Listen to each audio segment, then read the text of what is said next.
अलिबाग मुंबईजवळचं एक coastal paradise. समुद्रकिनाऱ्यांचा सुखावणारा अनुभव आणि वॉकिंग डिस्टन्सवर भेटणारे जलदुर्ग. टुरिझमचं एक कम्प्लीट पॅकेज.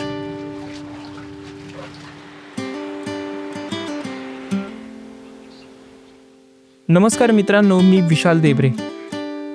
या व्हिडिओमध्ये आपण अलिबागच्या ऐतिहासिक वारसास्थळांना भेट देणार आहे. Stay tuned.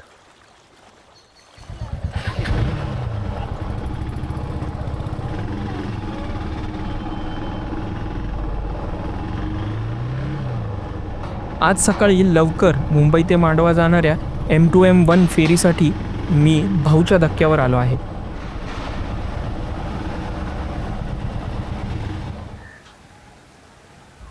Good morning from M2M ferry point. Mumbai to Mandwa जाणारी ही 8 वाजताची फेरी आहे. तर आता लोक गाड्या लोड करत आहेत.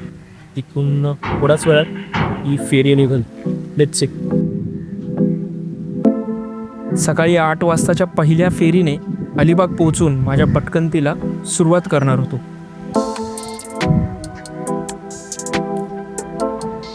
बॅग चेक झाली, तिकीट स्कॅन झालं आणि गाडी पार्क करून मी स्कोडा कायला झोन या बेस सेक्शनमध्ये आलो.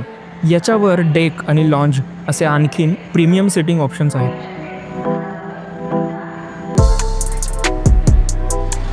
बाईक आणि कारचं मॅनेजमेंट खूप प्रोफेशनल आहे. मी आधीच ॲपवरून 2 व्हीलर +1 असं 600 रुपयांचं तिकीट काढलं होतं. मुंबई ते अलिबाग बाय रोड अंतर साधारण 100 किलोमीटर आणि वेळ लागतो जवळपास 2 ते 2.5 तास. मुंबई उपनगरातून निघणार असाल तर कदाचित त्याहूनही जास्त. M2M फेरीमुळे खाडीला मारावा लागणारा वळसा, त्यातला वेळ आणि त्रास दोन्हीही वाचतात. फक्त तिकीट प्राईस मला थोडी जास्त वाटली.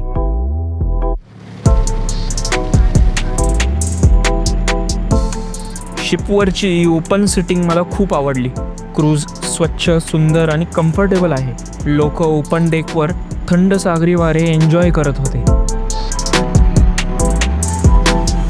अलिबागसारख्या आधीच रम्य जागेकडे जाणारा प्रवास M2M फेरीमुळे अजूनच सॅटिस्फाईंग होतो. तासाभराच्या या सी जर्नीमध्ये मूडनुसार मोकळं फिरता येत होतं. लोक कॅफे आणि ओपन स्पेसमध्ये ये जा करत एन्जॉय करत होते.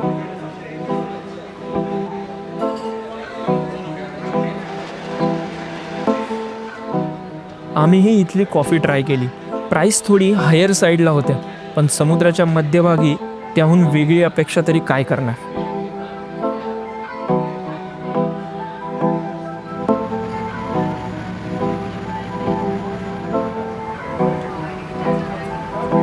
बघता बघता मांडवा किनारी फेरी लागली.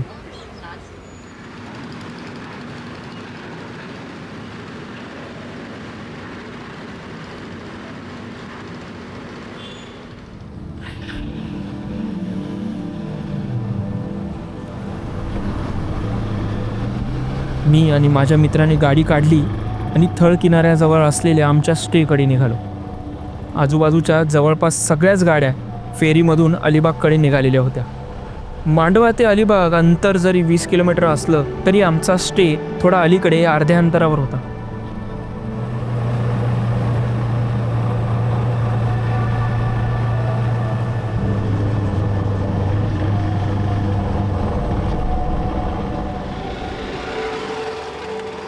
अलिबागच्या मुख्य कमर्शियल टुरिझमपासून थोडं दूर थळ किनाऱ्याजवळ असलेला हा सुंदर आडोसा कोकण बीच कॉटेज.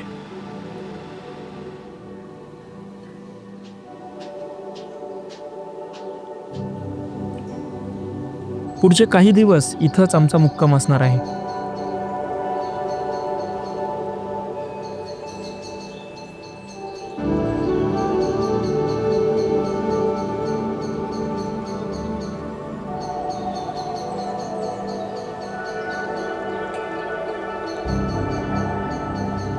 गर्दीपासून दूर स्थानिक घरांमध्ये असलेली ही जागा, AC, नॉन-AC, स्वच्छ रूम्स आणि घरगुती जेवणाची उत्तम सोय इथे आहे. फॅमिली किंवा फ्रेंडसोबत राहण्यासाठी परफेक्ट अशी ही जागा.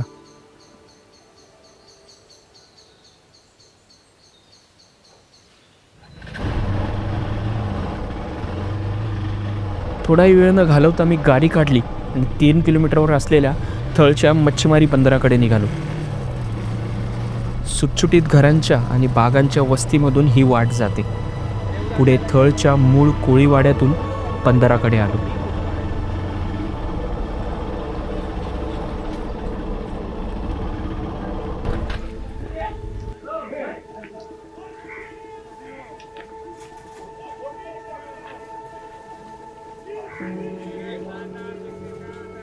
माझ्या स्टेपासून अगदी जवळच थळचं मच्छीमारी बंदर आहे. मी सकाळी बंदरात पोहोचलो तेव्हा भरपूर बोटी लागलेल्या होत्या. रोजच्या कामांना अजून वेग आलेला नव्हता.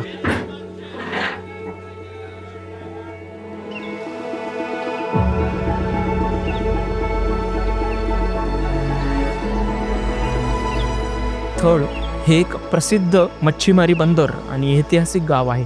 खंदेरी आणि उंदेरी या सागरी किल्ल्यांच्या रसद पुरवठा आणि सुरक्षेसाठी थळचं मोठं महत्त्व होतं.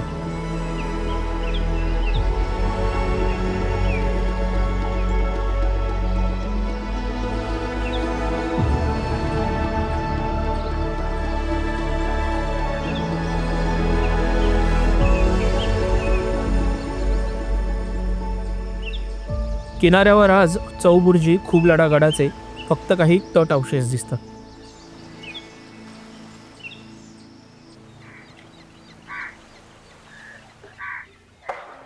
थळमधल्या एका स्थानिक मित्राच्या मदतीने आम्हाला सहज मोटरबोट मिळाली आणि प्रवास सुरू झाला.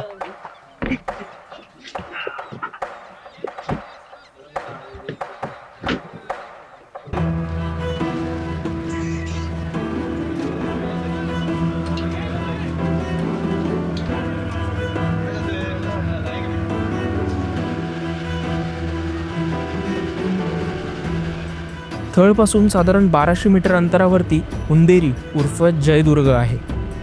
उथळ आणि खडकाळ भागामुळे भरती ओहोटीचा अंदाज घेत लहान बोटीने महादरवाजापर्यंत जाता येतं.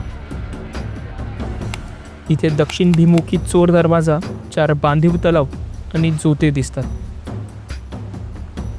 1680 मध्ये सिद्दी कासिमने उंदेरी बांधला आणि खंदेरी उंदेरीच्या ताब्यावरून मराठे आणि सिद्धी यांच्यात सतत संघर्ष सुरू राहिला. 17व्या शतकाच्या अखेरपर्यंत उंदेरी सिद्धींच्या ताब्यात होता. पुढे नानासाहेब पेशवे आणि राघोजी आंग्रे यांनी उंदेरीला वेढा घातला आणि 20 जानेवारी 1760 रोजी पेशव्यांचे प्रतिनिधी नारो त्र्यंबक यांनी किल्ला जिंकला.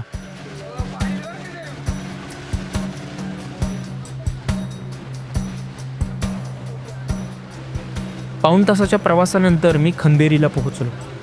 2 टेकड्यांच्या बेचकीत असलेल्या धक्क्यावर बोट उतरवते.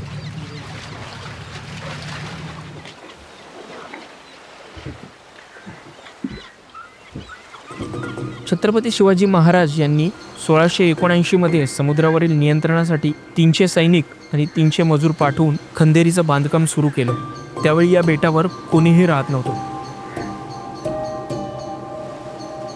किल्ल्यावर पोहोचताच दगडी पायऱ्यांनी वर चढून सर्वप्रथम वेताळ देवाच्या दर्शनाला गेलो. शेंदूर लावलेला शिळारूप वेताळ देव कोळी बांधवांचं श्रद्धास्थान आहे. सॉफिश माशाचा करवतीसारखा तोंडाचा भाग इथे अर्पण करण्याची प्रथा आहे. मंदिरात असलेल्या मोठ्या घंटेवर एम्प्रेस ऑफ इंडिया 1891 असं लिहिलेलं आहे.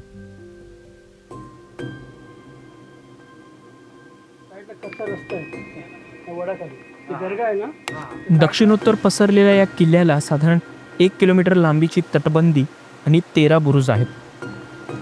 भौगोलिकदृष्ट्या किल्ला 2 टेकड्यांमध्ये विभागलेला आहे. उत्तर टेकडीच्या पायथ्याशी असलेल्या तटबंदीवरून मी गडफेरीला सुरुवात केली. खंदेरीचे तट आणि बुरुज फक्त दगडांचे चिरे बसून बांधण्यात आलेले आहे. काही ठिकाणी ढासळलेली रचना दिसते, पण इतकी वर्षे समुद्राच्या लाटांचा प्रहार झेलूनही हे बांधकाम अजूनही ठाम उभं आहे.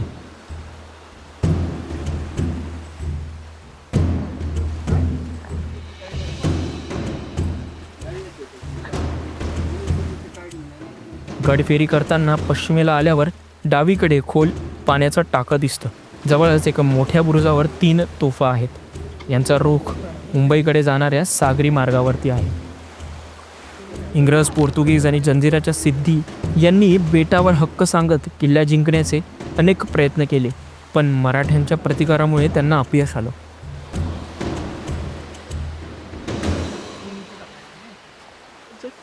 या टेकडीच्या माथ्यावर सुरक्षा विभागाचा सिग्नलिंग टॉवर असल्यामुळे तिथे जाण्यास बंदी आहे. कडक ऊन आणि वाढलेलं गवत यामुळे जलदुर्ग सफारीसाठी परिस्थिती फार अनुकूल नव्हती. पण खंदेरीला पोहोचण्याची कठीणता लक्षात घेता मला हीच शांतता जास्त आवडत होती.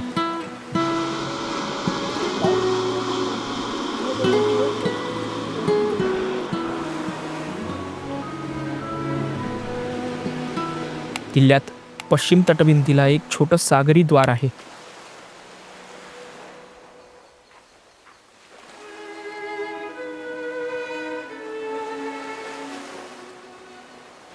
शिवाजी महाराजांनी दौलत खान यांना आरमारासह मदतीला पाठवलं. इंग्रज अधिकारी रिचर्ड केगविन यांनी काही चकमकींमध्ये मराठा आरमाराला मोठं आव्हान दिलं, तरी खंदेरी जिंकता आला नाही.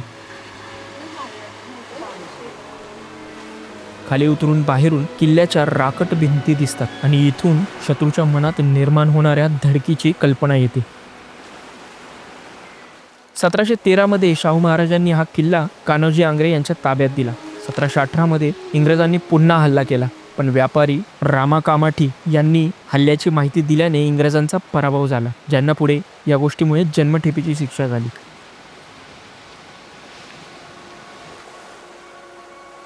इथून एक वाट लाईट हाऊसकडे जाते. तलाव डावीकडे ठेवत तटबंदीवरून पुढे चालत राहिलो.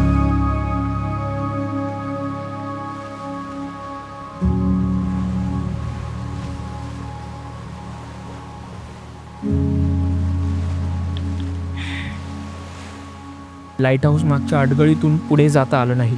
उन्हाच्या तडाख्याने दमलेलं शरीर घेऊन मी वरच्या दिशेने निघालो, जिथे पिण्याचं पाणी होतं.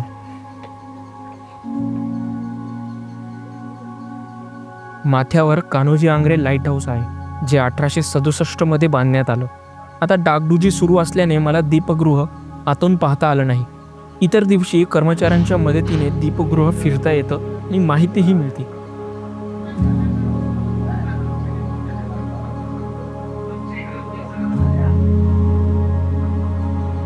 किल्ला फिरून खाली झाडांमधून वाट काढत मी धातुनाद करणाऱ्या शिळेजवळ आलो.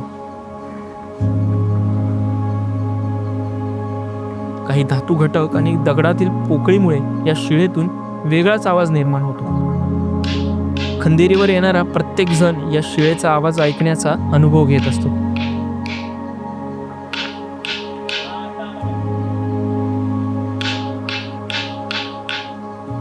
इंग्रज आणि सिद्धी यांनी अनेक संयुक्त प्रयत्न केले, पण खंदेरी जिंकण्यात त्यांना यश आले नाही. अखेर थर्ड अँग्लो मराठा वॉर दरम्यान 1818 मध्ये इंग्रजांनी खंदेरी किल्ल्यावर पूर्ण ताबा मिळवला.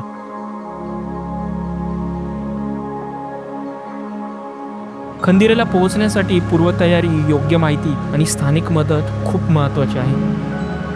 खंदेरीबद्दल कुतूहल वाढलं तर भविष्यात इथे येणाऱ्यांची संख्या आणि सरकारी सुविधा दोन्हीही वाढतील.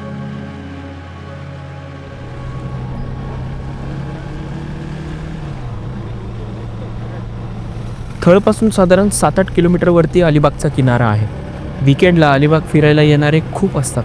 एव्हाना दुसऱ्या एखाद्या जागेने आपली ओळख हरवली असते. ओव्हर टुरिझमने इथल्या सांस्कृतिक लयीला अजून धक्का पोहोचवलेला नाही, तरीही ही जागा सर्वसमावेशक आहे हेही खरं. अलिबाग किनाऱ्याकडे मुंबईकडून येणाऱ्या गाड्या भरपूर होत्या. हा रोड नेहमीच बिझी असतो, म्हणून अर्ध्या तासाने मी अलिबागला पोहोचलो.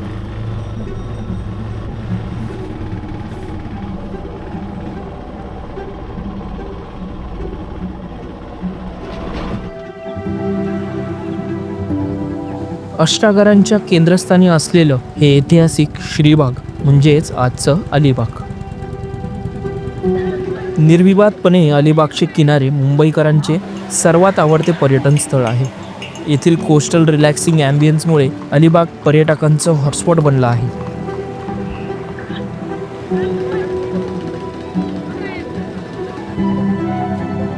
कुलाबा किल्ल्यावरती चाललोय. ओहोटी आहे, त्याच्यामुळे पायी तिथपर्यंत जाता येते. लवकरात लवकर तिथून किल्ला बघून निघायचा ना पाणी भरायच्या आतमध्ये. हम आगे कुलाबा किल्ले.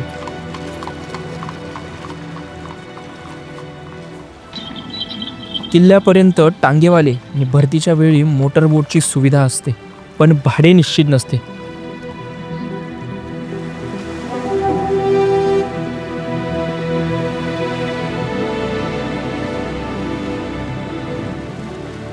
अभ्यासकांच्या मते सिद्धी आणि पोर्तुगीज सत्तेला आव्हान देण्यासाठी छत्रपती शिवाजी महाराजांनी नवघर किनारी कुलाबा किल्ला बांधून मजबूत केला, पण तारखेवर मात्र दुमत आहे.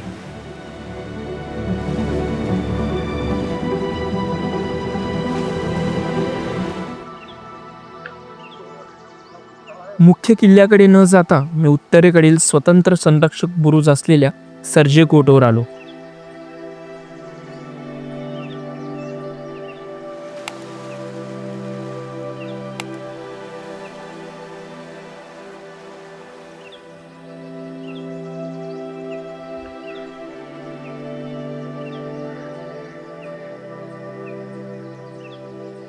भक्कम बुरुज, दारुगोळ्याचे कोठार, घोड्यांचा तबेला, चाऱ्याची जागा अशा सैनिकांसाठी आवश्यक सर्व व्यवस्था इथे होत्या.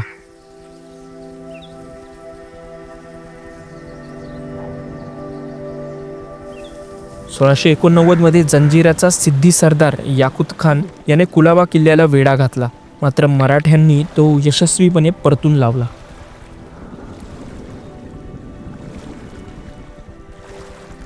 सर्जेकोट आणि मुख्य किल्ल्याच्या मधील पडक्या तटबंदीवरून मी कुलाब्याच्या मुख्य प्रवेशद्वाराजवळ आलो.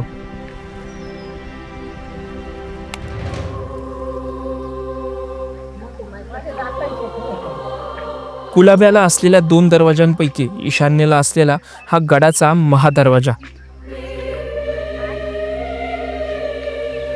2 भक्कम बुरुजांच्या आड असलेल्या या लाकडी दरवाजाच्या ललाटावर गणेश शिल्प आहे. भौमितिक चिन्ह, फुलांची नक्षी तसेच प्राण्यांची शिल्पे कोरलेली आहे.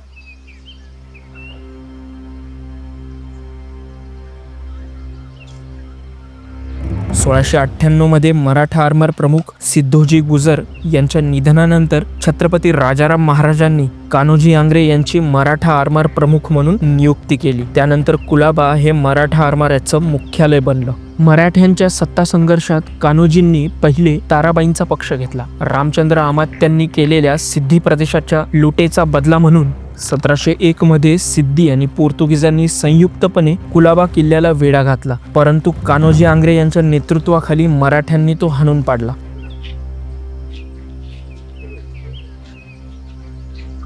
उत्तर तटभिंतीत घुमटाकार तळघर आणि धान्याची कोठारे आहेत. आत शिरताच उजवीकडे पद्मावती देवी आणि गुळाईच्या लहान घुमट्या दिसतात.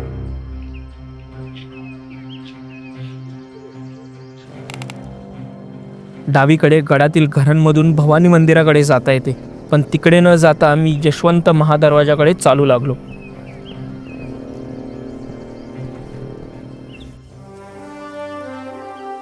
मोठ्या दगडांनी बांधलेल्या या किल्ल्याला 17 बुरुज आहेत, ज्यावर रात्रंदिवस प्रत्येकी 4 पहारेकरी तैनात असत.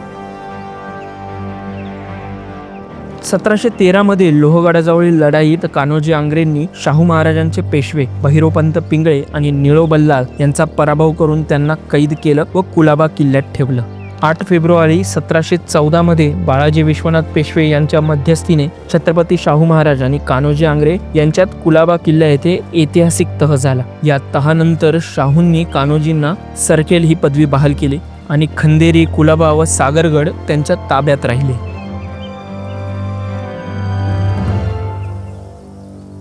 पायवाटेवरून चालताना किल्ल्यातील भग्न वास्तू आणि वाड्यांचे अवशेष दिसतात. कान्होजींच्या पत्नी लक्ष्मीबाई यांच्या नावावरून ओळखला जाणारा नानीसाहेबांचा राजवाडा, त्याच्या शेजारी दुसरे राघोजी आंग्रे यांनी 1816 मध्ये बांधलेला 5 मजली थोरला राजवाडा उभा होता. मात्र 1770 आणि 1787 मध्ये लागलेल्या भीषण आगीत किल्ल्यातील अनेक वाडे, कोठारे आणि बुरुजांचे मोठे नुकसान झाले.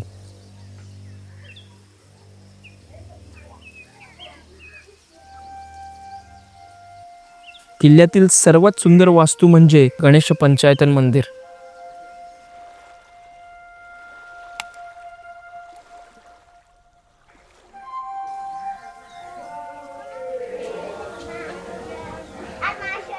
नक्षीदार प्रवेशद्वार, अष्टकोनी गाभारा, कीर्तिमुख, व्याघ्रमुख, फुलांच्या माळा आणि दगडांवरील कोरीवकाम यामुळे हे मंदिर किल्ल्याचे स्थापत्य वैभव मानले जाते.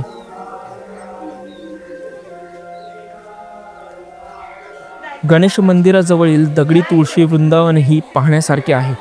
तसेच मंदिर आणि एका वास्तूच्या मध्ये कोनाड्यात चुन्याचा गाणाही पाहावा. थोरल्या राजवाड्याजवळ असलेली अंधारबाव ही पायरी विहीर आणि तिच्या दक्षिणेला असलेला मोठा गोड्या पाण्याचा तलाव हे किल्ल्याचे प्रमुख जलस्रोत होते. या तलावाला पोखरणी असे म्हणतात.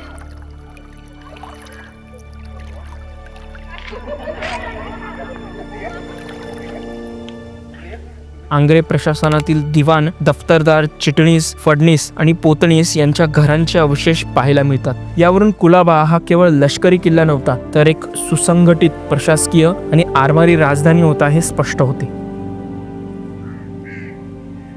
1721 मध्ये इंग्रजांचे गव्हर्नर चार्ल्स बून याने पोर्तुगीजांच्या मदतीने कॅप्टन थॉमस मॅथ्यूज यांच्या नेतृत्वाखाली कुलाब्यावर मोठा आरमारी हल्ला केला. कान्होजी आंग्रेंनी इंग्रज पोर्तुगीजांच्या संयुक्त सैन्याचा दारुण पराभव केला. हा त्यांच्या कारकिर्दीतील सर्वात मोठा विजय मानला जातो.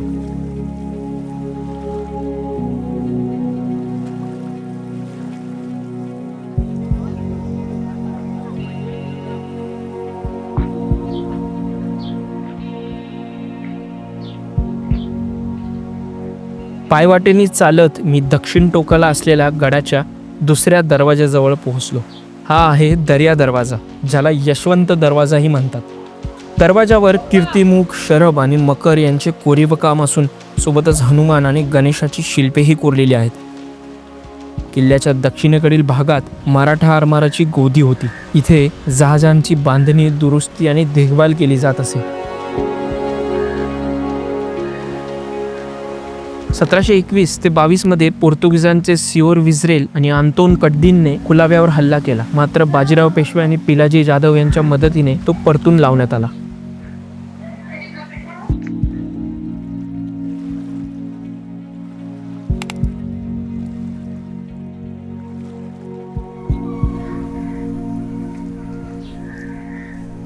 अंधार होण्यापूर्वी मी महादरवाजावरील बुरुजांवर आलो. उत्तर तटबंदीवर या ब्रिटिश बनावटीच्या तोफा आजही पाहायला मिळतात.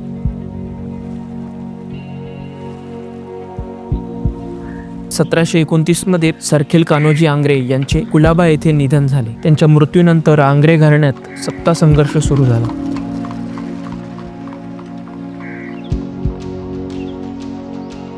1818 मध्ये तिसऱ्या इंग्रज मराठा युद्धानंतर मराठा साम्राज्याचा अस्त झाला आणि ईस्ट इंडिया कंपनीने कुलाबा संस्थान खालसा केले आणि किल्ला आपल्या ताब्यात घेतला.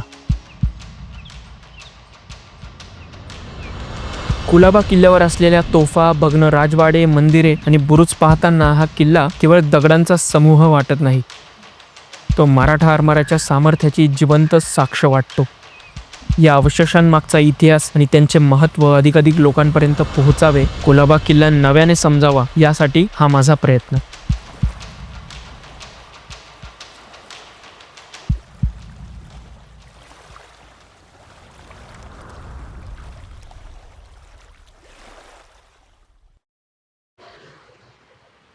दुसऱ्या दिवसाच्या भटकंतीची सुरुवात दुपारून झाली. अलिबागच्या प्रसिद्ध सनवान हॉटेलला आलेलो. माझी आवडती पापलेट थाळी घेतली, पोटभर जेवलो आणि आजचा पहिला स्टॉप रेवदांडाकडे निघालो.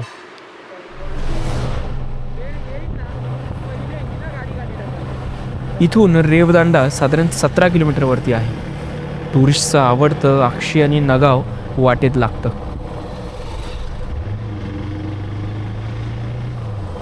चौल जवळपास 2000 वर्ष टिकलेलं कोकणातलं भरभराटीचं व्यापारी बंदर.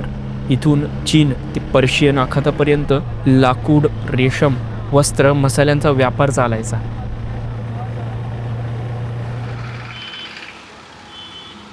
गावातला मुख्य डांबरी रस्ताच किल्ल्याच्या तटबंदीतून काढलेला आहे.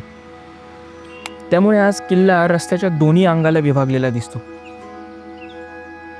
1508 मध्ये विजापूर पोर्तुगीज लढाईत पोर्तुगीजांचा पराभव झाला. तरीही त्यांनी इथे पाय रोवण्याचे प्रयत्न सोडले नाहीत.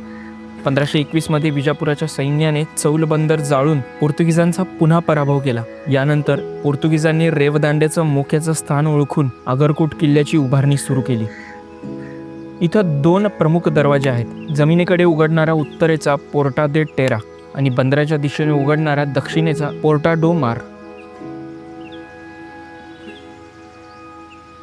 समुद्राच्या दरवाजावर पोर्तुगीज राजचिन्ह कोरलेलं दिसतं.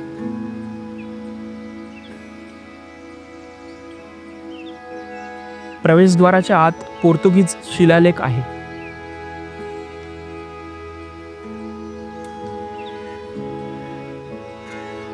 इथं पायऱ्यांनी वर जाता येतं.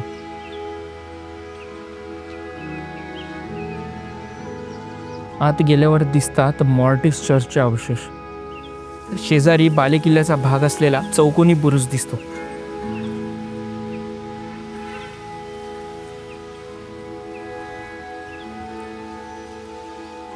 दर्शनी भागावर पोर्तुगीज चिन्ह आणि खाली सेंट पीटर आणि पॉल यांच्या प्रतिमा. या 2 संतांवरूनच किल्ल्याला नाव मिळालं, सौ पेद्रो ए सौ पावलो दे चौल.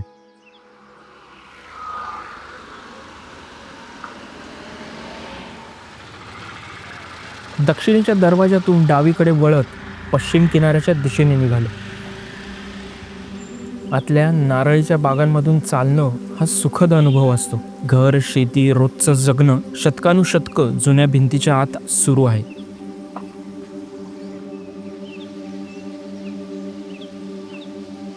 चालताना एकोमागोमाग एक भग्नावशेष नजरेत पडत राहतात. Saint Xavier's chapel, Dominic church आणि मठ, ऑगस्टिन चर्चचा टावर आणि किनाऱ्याच्या वाटेवर डावीकडे जेझुइट मॉनेस्ट्री. इमारत मोडकळीस आलेली दिसते, तरी गोलाकार कमानीवर पोर्तुगीज चिन्ह अजूनही स्पष्ट दिसतं. 1570च्या सुमारास अहमदनगरच्या निजामशाहीने किल्ल्याला वेढा घातलेला, ज्यात अनेक वास्तू जमीनदोस्त झाल्या. काहींची पुनर्बांधणी झाली तर काही तशाच कायम नष्ट राहिल्या. चालत पुढं गेलं की दक्षिणेकडचा जमिनीचा दरवाजा लागतो, पोर्टा डे टेरा. आत बाहेर जाण्यासाठी इथे काटकोनात वळसा घ्यावा लागतो. हे बघून पुढे तटबंदी समांतर मी किनाऱ्याकडे चालू लागलो. 1683 मराठ्यांनी रात्री रेवदांड्यावर हल्ला केला, पण पोर्तुगीजांनी तो परतवला. मराठ्यांनी वेढा कायम ठेवला, मात्र पोर्तुगीजांनी फोंड्यावर प्रतिहल्ला केल्याने मराठ्यांना वेढा सोडावा लागला.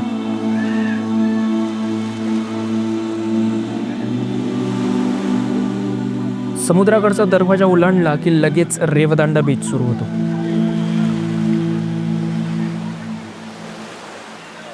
इथं पोहोचल्यानंतरचं समाधान पर्यटकांच्या चेहऱ्यावरती दिसत होतं. ओहोटीची वेळ होती. पश्चिमेकडून पडणाऱ्या सूर्यप्रकाशात किल्ल्याची ही अजस्र दगडी भिंत सोनेरी झळकत होती.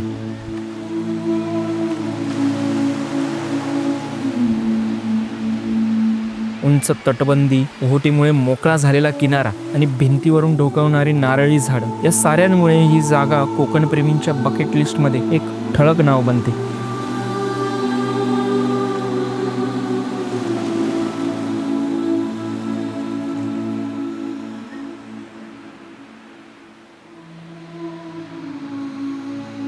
समोर कुंडलिका नदी समुद्राला मिळताना दिसत होती आणि पलीकडे डोंगर माथ्यावर उभा कुर्लाई किल्ला.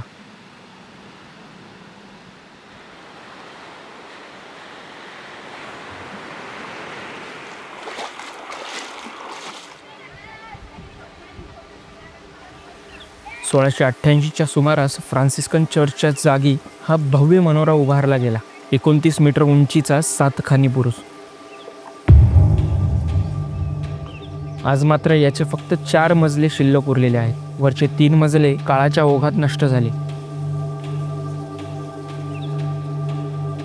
बुरुजाजवळ काही जुन्या तोफा जमिनीवर तशाच पडलेल्या दिसतात, तर काही गाड्यांवर मांडून प्रदर्शनासाठी ठेवल्या आहेत. किल्ल्याच्या उत्तर टोकाला असलेल्या सेंट फ्रान्सिस बुरुजावर मी पोहोचलो.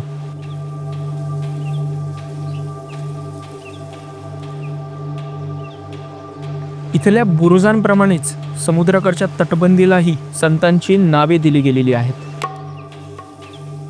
पश्चिमेकडून सुरुवात केली तर Saint Diego wall, Saint Louis wall, Saint Thomas, Dominic, Hyacinth आणि मार्टिन वॉल अशी उपलब्ध नोंदीनुसार काही नावं सापडतात. 1739 मध्ये वसई मराठ्यांच्या ताब्यात गेल्यावर आपला प्रभाव टिकणार नाही हे ओळखून पोर्तुगीजांनी आगरकोट आणि कोर्लाई इंग्रजांच्या स्वाधीन केला. 1740 रोजी कॅप्टन इंचबर्ट यांच्या मध्यस्थीने तह झाला. साष्ट्रातील गावांच्या मोबदल्यात पोर्तुगीजांनी रेवदांडा आणि कोर्लाई मराठ्यांना दिलं आणि पोर्तुगीज सैन्य गोव्याला निघून गेलं. यानंतर ही किल्ल्याची सत्ता अनेकदा बदलली. 1806 साली इंग्रजांनी किल्ल्याचा ताबा घेतला. पुढे 1817 साली आंग्रेंनी तो परत जिंकला. अवघ्या वर्षभरातच किल्ला पुन्हा इंग्रजांच्या ताब्यात गेला आणि इथून पुढे किल्ल्याचं लष्करी महत्त्व कायमचं संपुष्टात आलं.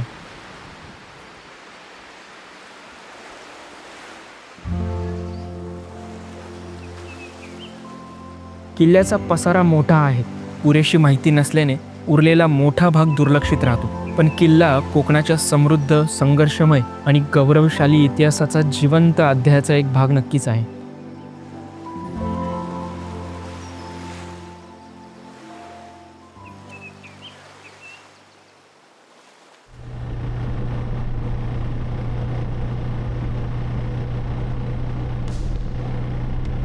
आगरकोट बघून रेवदांड्याकडून कोर्लाईकडे निघालो.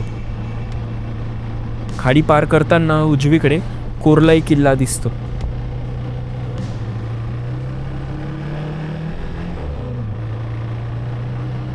रेवदांडा मुरुड रोडवर लगेचच उजवीकडे कोर्लाई गाव लागतं आणि गावाच्या टोकावर असलेल्या मोरोदे चौल म्हणजे चौलच्या डोंगर पायथ्याला मी आलो.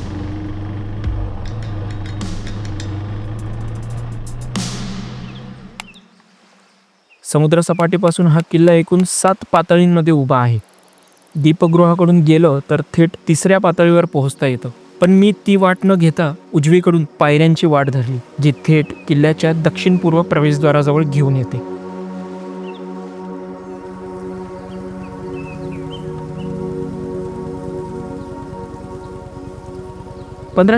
मध्ये दियागो लोपेश दी सिक्वेरा याने निजामशाहीकडून चौलमध्ये वस्तीची परवानगी मिळवली. पोर्तुगीजांनी कोर्लाईच्या उत्तर किनाऱ्यावर पहिला बाह्यकोट उभारला, क्रुसाची बातेरी अर्थात सांताक्रूज.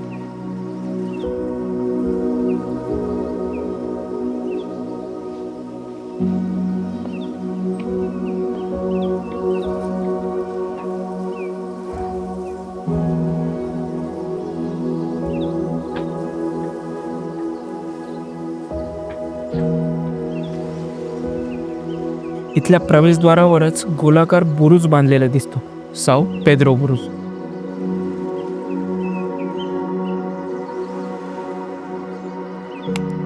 किल्ल्याला एकूण 11 दरवाजे आहेत, 4 बाहेरच्या कोटाला आणि 7 आतल्या बाजूला. जमिनीवर भग्नावस्थेत पडलेला एक पोर्तुगीज शिलालेख आहे. शेजारीच पोर्तुगीजांच्या काळातील न्योसा सेन्योर चर्चचे अवशेष दिसतात.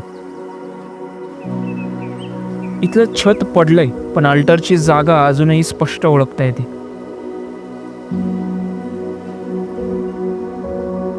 इथेच दक्षिण टोकाकडे जाणाऱ्या दरवाजावरही पोर्तुगीज शिलालेख आहे.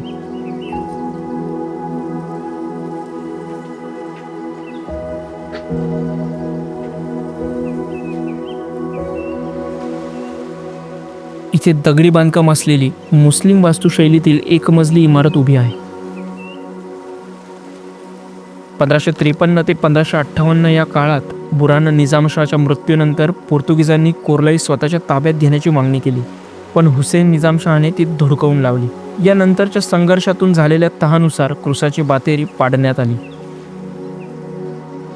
दक्षिण टोकाकडे बुरुज अष्टकोनी आकाराचे आहेत.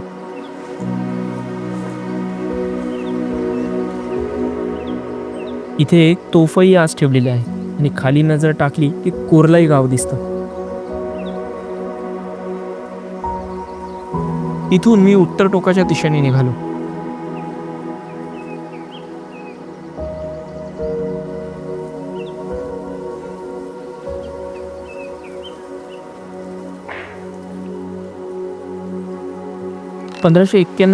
च्या सुमारास दुसऱ्या बुरहान निजामशहाने जड तोफखाना रेवदांड्याला हलवलेला आणि कोर्लाईवर बुरहानदुर्ग नावाचा किल्ला उभारून तिथून रेवदांड्याच्या किल्ल्यावर तोफांचा मारा केलेला. 1594 रोजी पोर्तुगीजांनी सुमारे 4000 सैनिकांसह रात्रीच्या वेळी हल्ला चढवला. निजामशाही सैन्याचा निर्णायक पराभव केला आणि कोर्लाई जिंकून घेतला. यानंतर किल्ला राखण्यासाठी पुरेसे सैन्यबळ नसल्याने पोर्तुगीजांनी सांताक्रूज बातेरी आणि बाले किल्ला वगळता उरलेला संपूर्ण किल्ल्याचा भाग स्वतःच उद्ध्वस्त करून टाकला.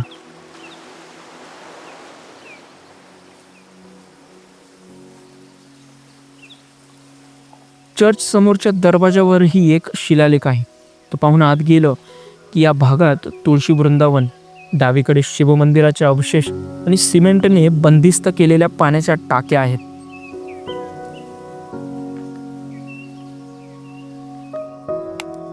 या टाक्यांतील पाणी पाईपलाईनद्वारे थेट दीपगृहापर्यंत नेलेलं आहे.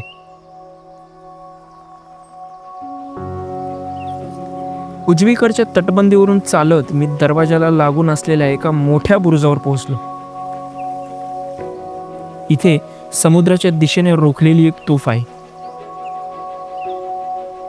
खाली कुंडलिका खाडी दिसते आणि पलीकडे स्पष्ट दिसतो रेवदांड्याचा आगरकोट.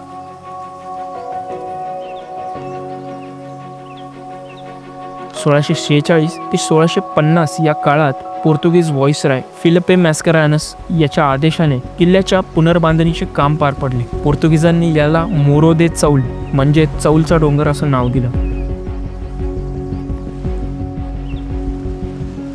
1683 मध्ये छत्रपती संभाजी महाराजांनी कोर्लाई जिंकण्याचा प्रयत्न केला, पण त्यात त्यांना यश आले नाही. 1740 मध्ये वसईच्या मोहिमेनंतर झालेल्या तहानुसार कोर्लाई आणि चौल हे दोन्ही किल्ले पेशव्यांच्या ताब्यात आले.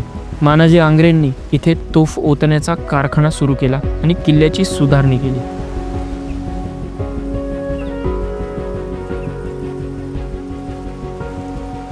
बाले किल्ल्याच्या मूळ 7 बुरुजांपैकी 5 बुरुजांना पूर्वी पोर्तुगीज संतांची नावे दिली गेलेली होती. मराठ्यांनी किल्ला जिंकल्यानंतर 1740 मध्ये बुरुजांची नावे बदलून गुस्ती, गणेश, पश्चिम देवी, चौबुर्जी, राम आणि पान अशी ठेवली. इथून जसं जसं मी या अरुंद माथ्यावरून उत्तरेकडे सरकत होतो तशी तशी टेकडीची उंची आणि तटबंदीची रुंदी ही हळूहळू कमी होत गेली.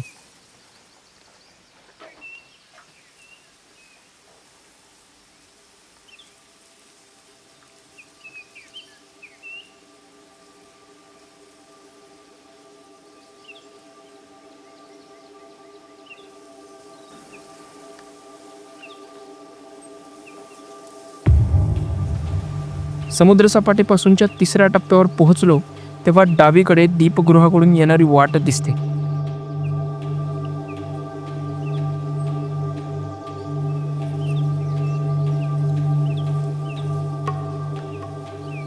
आणखी थोडं खाली उतरलो तेव्हा एका दरवाजावर झेवियर अशी अक्षरे कोरलेला दगड दिसला.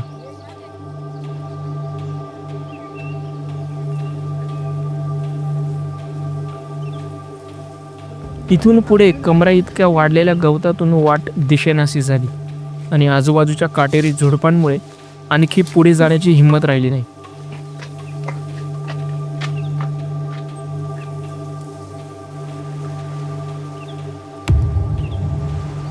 किल्ल्याच्या या उत्तर टोकाकडचा भाग सर्वप्रथम 1521 मध्ये बांधला गेला. या भागाला पूर्वेला आणि पश्चिमेला तटबंदीत 2 दरवाजे आहेत. पूर्वेकडच्या दरवाजातून थेट समुद्राजवळच्या धक्क्यावर उतरता येतं. जवळच एक बुरुज आहे ज्याला क्रुसाची बातेरी म्हणतात आणि त्यावर तोफा मांडलेल्या आहेत. हा किल्ल्याचा सर्वात खालचा टप्पा. 6 जून 1818 रोजी पेशवाईच्या पतनानंतर हा किल्लाही अखेर इंग्रजांच्या ताब्यात गेला. अलिबागच्या मुख्य पर्यटन प्रवाहापासून कोर्लाई थोडा वेगळा पडतो. किल्ला मोठा, पोहोचण्यास सोपा आणि प्रेक्षणीय आहे. थोडा वेगळा, अपरिचित पोर्तुगीज इतिहास इथे अनुभवायला मिळतो.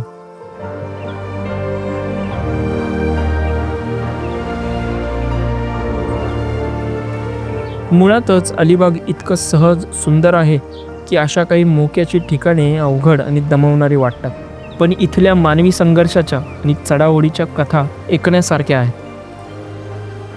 मी विशाल देवरे, हेरिटेज ऑफ अलिबाग या व्हिडिओ सिरीजला प्रेम दिल्याबद्दल खूप खूप धन्यवाद.